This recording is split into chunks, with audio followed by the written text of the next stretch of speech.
Graça e paz da parte do nosso Deus e do nosso Senhor e Salvador Jesus Cristo. Olha, o capítulo 5 hoje de Provérbios é muito intrigante e ao mesmo tempo ele é desafiador para as nossas vidas, principalmente quando a gente vive o contexto do mundo, aquelas pessoas que não conseguem se desapegar ao padrão, aos princípios do mundo. Ele começa dizendo assim: meu filho, dê atenção à minha sabedoria, incline os ouvidos à minha inteligência. Você vê que mais uma vez Deus ele se reporta assim: me procure, meu filho, me busque, gere intimidade, incline-se para a vida e não para a morte. A gente, no Evangelho, a gente termina descobrindo que Jesus Cristo é a vida, lembra?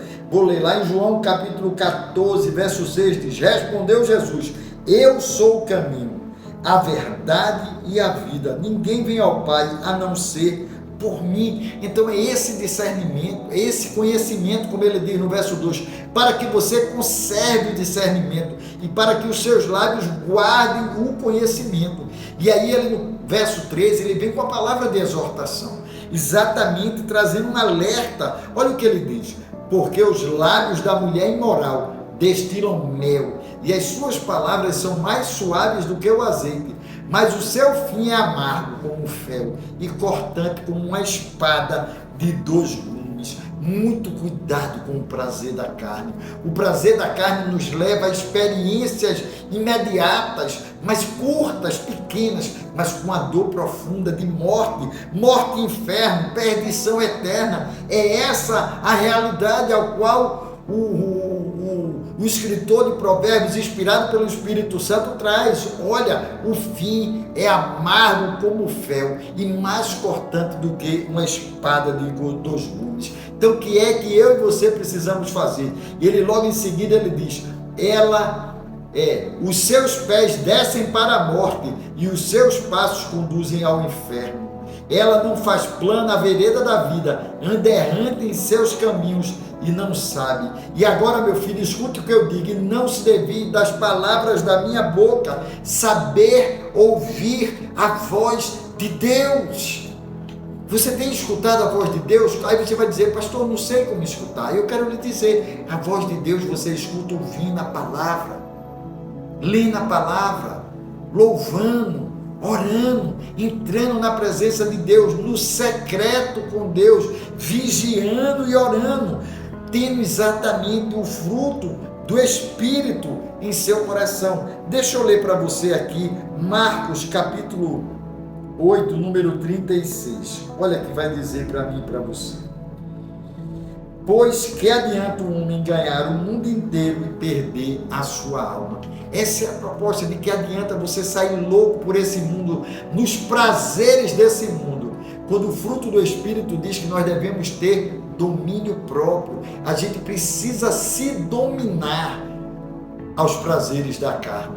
A carne, ela lampeja para o pecado, ela aguça para o pecado, mas você e eu precisamos ter discernimento e conhecimento para dizer não à carne, assim como a palavra de Deus diz lá em Gálatas 6,7, que diz o quê? Deus não se zomba, aquele que semear para a carne colherá destruição, e o que semear para o Espírito colherá a vida eterna. Então eu preciso entender isso. Ele traz de uma forma muito clara: quando eu caminho o caminho dessa mulher aqui simbolizada pelo pecado, eu vou gerar uma dor profunda. Afaste-se do pecado. Olha o que o versículo 12 diz. Versículo 11: no fim da sua vida você ficará gemendo, quando a sua carne e o seu corpo se consumirem. Então você dirá: como foi que eu pude odiar o ensino? E porque o meu coração desprezou a disciplina? Lembra que a palavra de Deus, tanto em Provérbios como em Hebreu, fala que a gente deve amar a disciplina, porque Deus disciplina aquele que ama. Olha, o futuro de dor é para quem caminha o caminho de morte. Ame o seu cônjuge, ao invés de caminhar o caminho de morte. Olha o que ele diz: beba a água da sua própria cisterna e das correntes do seu poço.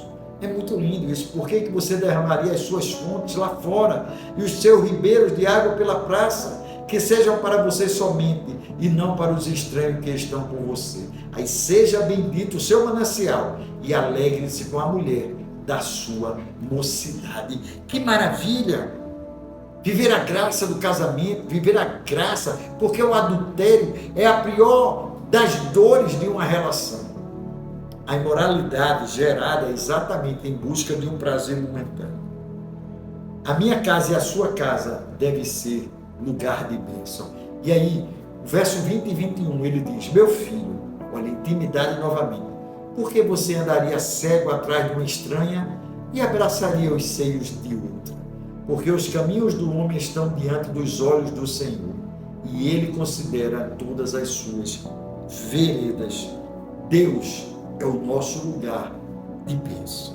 E ele encerra com uma exortação no último versículo, quando ele diz: ele morrerá pela falta de disciplina, e pelo excesso de sua loucura ele sairá cambaleando por aí. Queridos, eu amo a palavra de Deus, porque ela não é uma palavra que nos ilude, ela traz para mim e para você verdade. E esse capítulo 5 é uma busca pela sabedoria, é um discernimento, um conhecimento, e assim entender que eu preciso viver essa graça, ouvir a voz daquele que está me ensinando e caminhar os caminhos, aplicando na minha vida os ensinamentos. Que Deus te abençoe. E amanhã nós temos Provérbios 6. Se você ainda não se inscreveu, se inscreva em nosso canal e dê um like